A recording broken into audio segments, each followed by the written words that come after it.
Hi, I'm Jake, and today our team is going to kick off this 3-part video series and fill you in on how to play the new 9th edition Codex.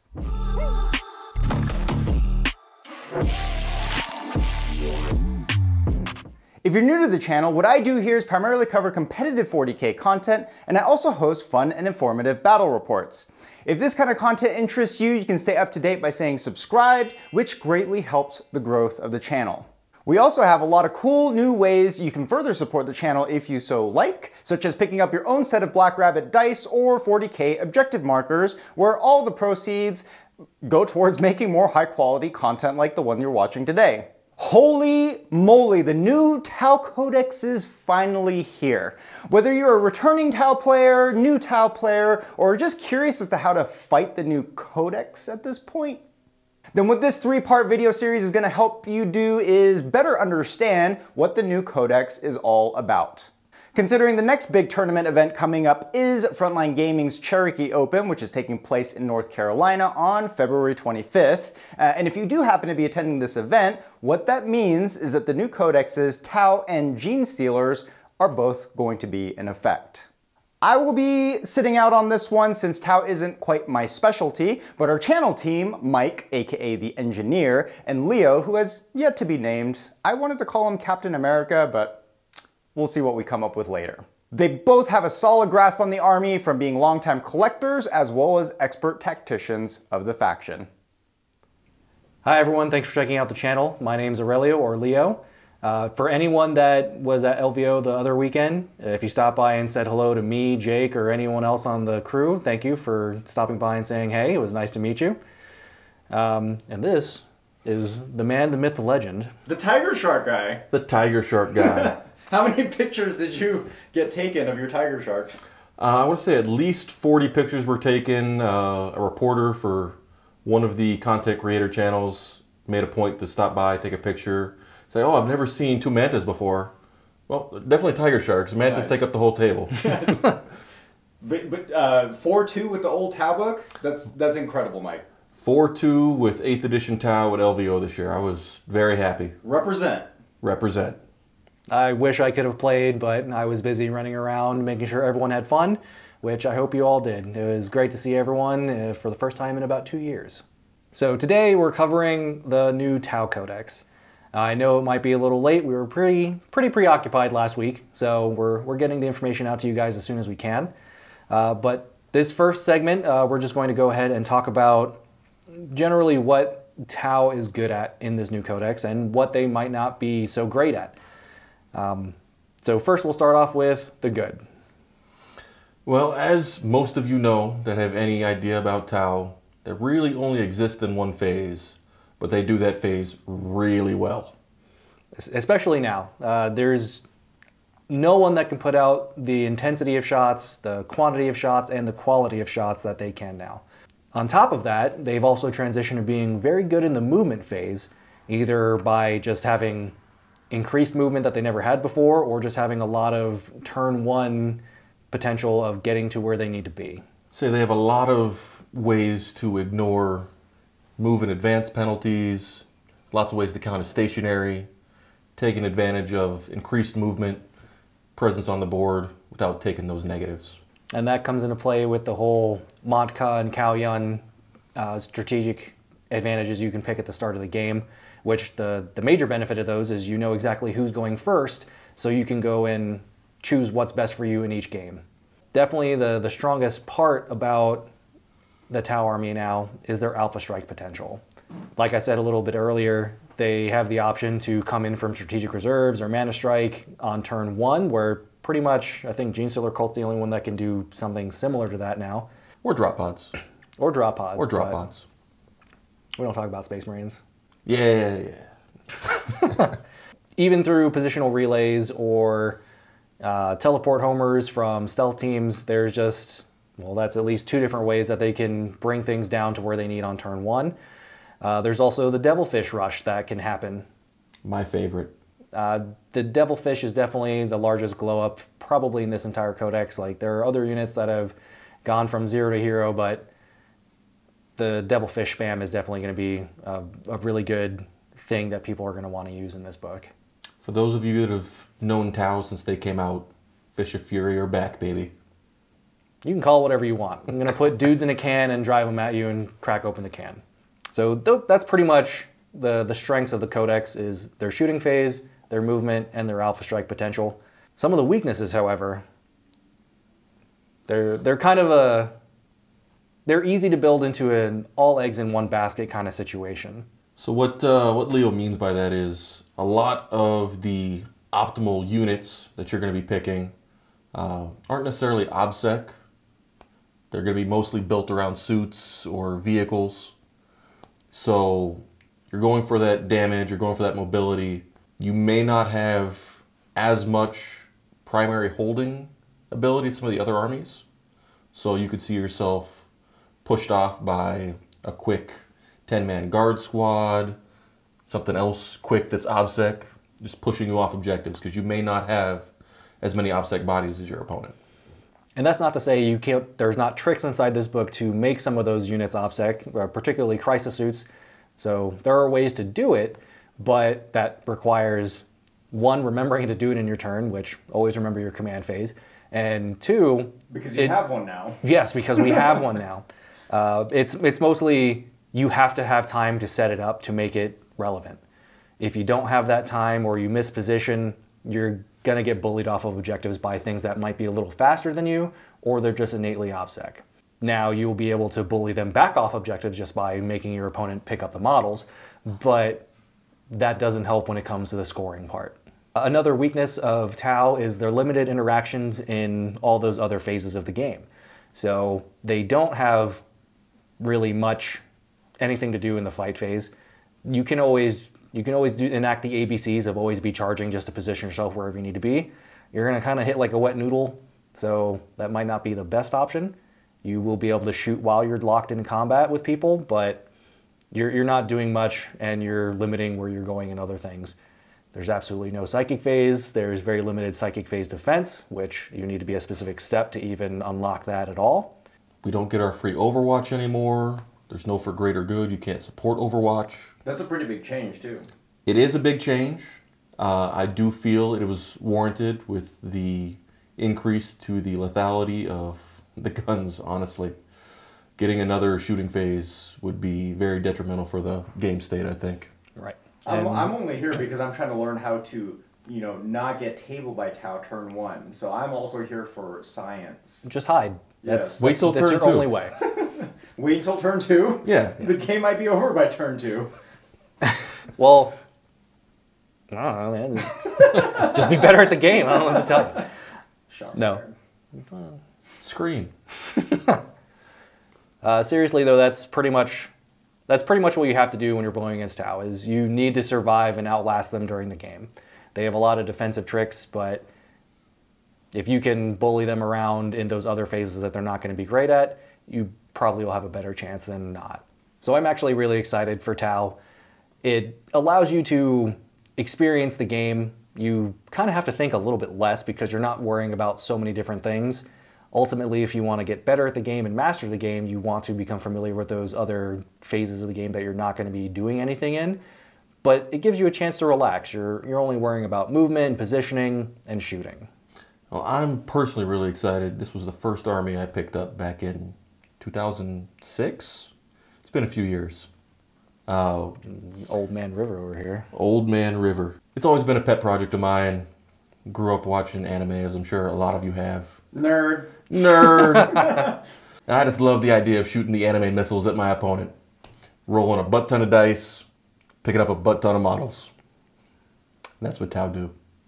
I think probably the only thing I'm concerned about is community outrage, because people are going to immediately knee-jerk of, oh no, I'm getting blown off the table and this is incredibly oppressive. I genuinely don't think that this book is quite as oppressive as some people might think it out to be. I'm glad you bring that up, because that has been the community chatter, let's call it, right? That Tau could be a very feel-bad army to go up against, especially, let's say I'm a new player entering the hobby and saying, hey, teach me how to play 40k, and here's my Bellacore, or here's my Mortarion, right? Does he get one-shotted off the board? I mean, automatically. He might. It might take 2 shots. But, all right. 2 shots. 212 damage, no big deal. He only gets hit with 11, it's fine. Oh, okay. He'll be fine. Maybe. I don't know. But the main issue is they're only doing things in that one phase. They're not running around like Space Marines getting good quality shots all the time and then punching you in the face and then running away. They only have one chance to do damage, and with these rules, they're going to do all of their damage then. So that being said, the first couple of games you play against them as you're figuring out their tricks and what they can do, it may be a little rough, but that's gonna happen. And that's every codex.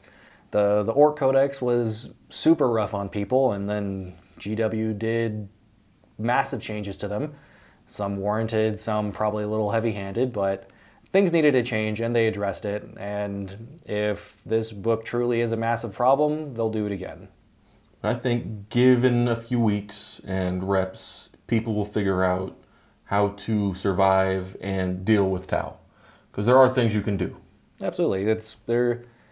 As the edition has gone on, everything has turned into a massive rock, paper, scissors. Yes, you can force your bad pairing to be better and you'll take the W out of it, but they've definitely gone in a cycle of the big bad thing now, the next book will do it. So well, we have a 12 damage rock. That is true. That's a big ass rock. I mean, but it's a fair point. It's like every codex or 9th codex that's come out, it's like the sky is falling, right? So let's give it time. It sounds like we just need to kind of see it through. For those that are worried about it, but as far as like Tau players go, I think it sounds like they're in a great place. Yeah, this book is pretty much all upside. At the very least, it's a side grade on some things, but there's generally nothing you can be really disappointed with in this book. A lot of dusty models are coming off the shelf right now, nice. And I'm excited. I'm just joking about not being excited about Tau because I just have to fight Tau on the tabletop. So this is all really, really exciting, and I'm actually glad that Tau's finally getting, you know, an update, right? So for the new players, where would they get started? Because there's so many options to actually build into the Tau book now. But the safest bet, because there's other hobbyists just like me where I just want to get the model so I can plan on how I'm going to paint my army out. Where would you suggest people to get started? For somebody just starting the army, the combat patrol box that GW has out right now is actually a really great option. The new set, right? The new set. Yeah. Comes with an ethereal, cadre fireblade, so you have 2 characters to try out a paint scheme.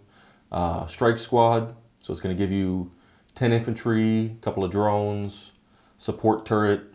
It also comes with a stealth team, so you've got some small battle suits. It also comes with a ghost keel, so you've got a big battle suit. Nice. So you have a little bit of everything if you wanted to try out your different paint styles and figure out what your scheme's going to be.